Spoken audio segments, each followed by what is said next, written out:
Всем привет! Сделал вот такую штуку. Это у нас ручной вентилятор с питанием от пауэрбанка. У нас под 40 температура, отключаю свет, поэтому пользовать нормальный вентилятор не получится. Основой конструкции служит вот такой вентилятор. Добыл его из оргтехники старой. В качестве ручки использован вот такой клен. Вырезана с него ручка. Здесь снята вот такая лыска для того, чтобы закрепить вот этот вентилятор при помощи двух саморезов.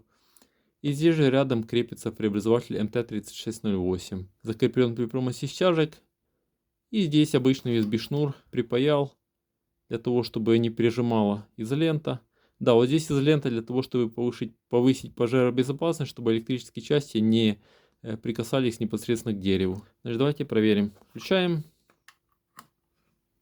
И пошла жара. Всем спасибо за внимание, всем творческих успехов и пока-пока.